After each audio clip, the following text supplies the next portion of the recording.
Assalamualaikum warahmatullahi wabarakatuh. Apa kabar Ananda semua? Semoga semuanya dalam keadaan sehat. Sebelum mulai pembelajaran, marilah kita membaca basmalah bersama. Bismillahirrahmanirrahim. Hari ini kita belajar tematik pada buku baru, tema 2, selalu berhemat energi.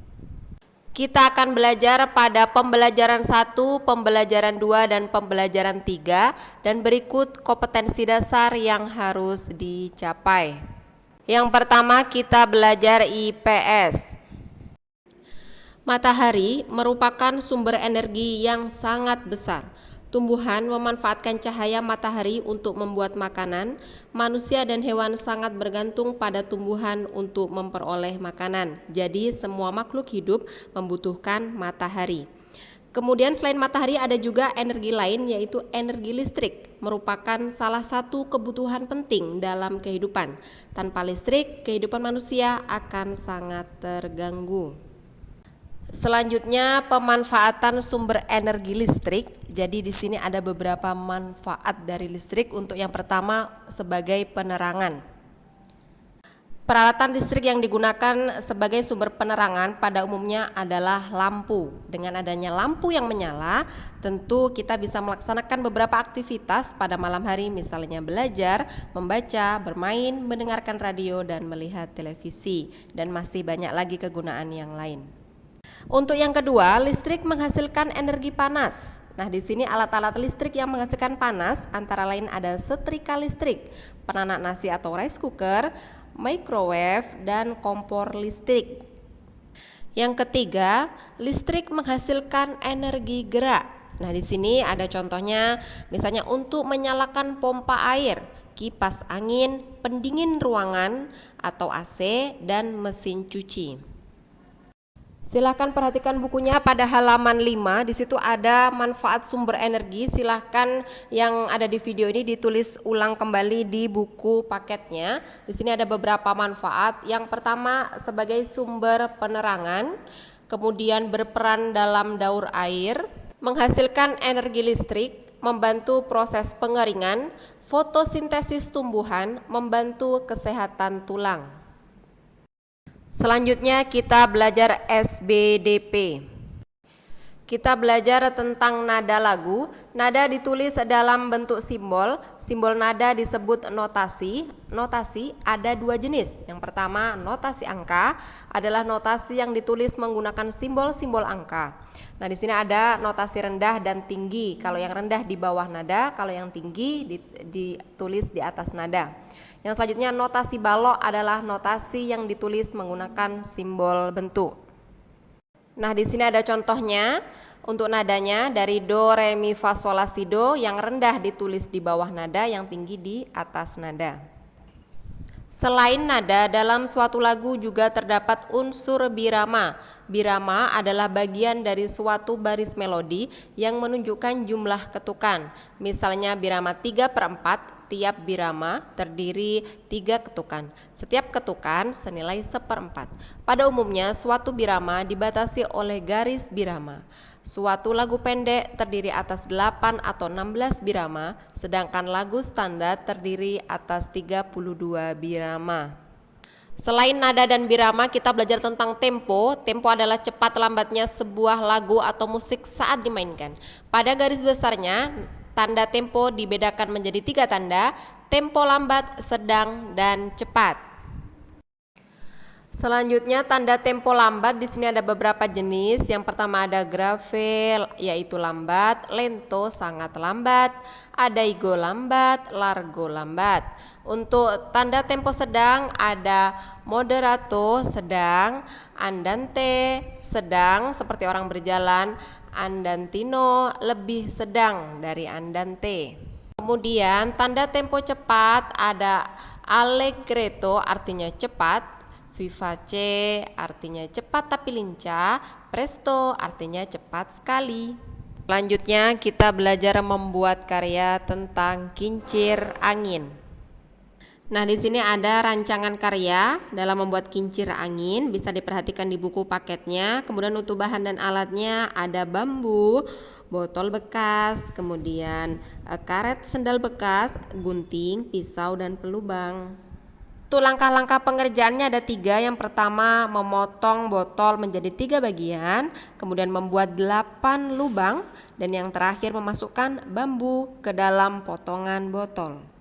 Selain bahan dari botol, kincir angin juga bisa dibuat dari kertas origami. Nah, silahkan diperhatikan di buku paketnya langkah-langkahnya ya, Ananda semua. Untuk yang selanjutnya kita belajar PPKN tentang hak dan kewajiban. Hak adalah sesuatu yang harus didapatkan. Contohnya mendapat perlindungan, kesejahteraan, mendapat kasih sayang dari orang tua. Sedangkan kewajiban adalah sesuatu yang harus dikerjakan. Contohnya belajar, patuh pada nasihat orang tua.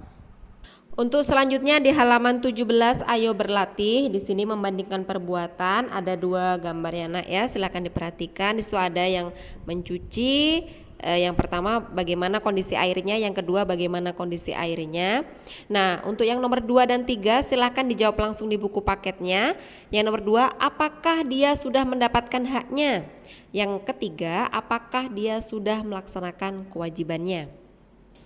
Selanjutnya kita belajar bahasa Indonesia. Ayo membaca. Nah, di sini Ustazah harap Ananda semua rajin membaca ya Nak ya. Di halaman 27 di sini ada petualangan si biji jagung. Aku si biji jagung, aku menanam biji-biji energi di sebuah ladang yang luas di peternakanku. Saat matahari bersinar ada energi pada cahaya matahari. Dengan segera aku akan tumbuh tinggi dengan daun-daun yang lebar dan biji-biji yang baru. Aku juga memberi makan hewan-hewan ternak dengan beberapa bagian dari tubuhku sehingga mereka tumbuh besar dan sehat. Itu adalah cerita tentang si biji jagung. Teks yang selanjutnya kegiatan ayo membaca di halaman 14. Nah, di sini ada teks tentang energi angin dan energi air. Silahkan perhatikan pada gambar. Nah, di situ ada kincir angin terjadi karena adanya energi angin dan kincir air terjadi karena adanya energi air, dan kedua energi tersebut menghasilkan listrik. Selanjutnya kita belajar IPA. Silakan dibuka bukunya pada halaman 6. Di sini ada kegiatan ayo mencoba tentang perubahan energi. Ada seorang anak yang menyalakan lampu belajar. Nah, kira-kira kalau dinyalakan bagaimana? Apakah dia menyala atau tidak? Oke, pastinya akan menyala. Jadi dari percobaan itu dapat membuktikan bahwa energi listrik bisa berubah menjadi energi penerangan. Selanjutnya perhatikan pada gambar. Nah, di situ ada beberapa kegiatan. Nah, di situ ada seorang anak yang menyalakan televisi, berarti di situ perubahan energi listrik menjadi energi cahaya. Selanjutnya ada seorang anak membuka kulkas, jadi di situ perubahan energi listrik menjadi energi panas atau cahaya. Dan yang terakhir ada seorang ibu yang menyetrika, berarti perubahan energi listrik menjadi energi panas. Selanjutnya di halaman 7 di situ ada kotak ya di bagian atas. Silakan diisi nomor 3 sampai 5, nama alat elektronik, kemudian kegunaan dan perubahan energinya. Selanjutnya dibuka bukunya halaman 23. Di sini kita belajar tentang kegunaan panas dan cahaya matahari. Nah, di situ ada salah satu contohnya yaitu untuk menjemur pakaian. Selanjutnya di halaman ke-24, nah di sini ada kegiatan ayo mencoba. Silahkan dipraktekkan di rumahnya, pilih salah satu saja ya.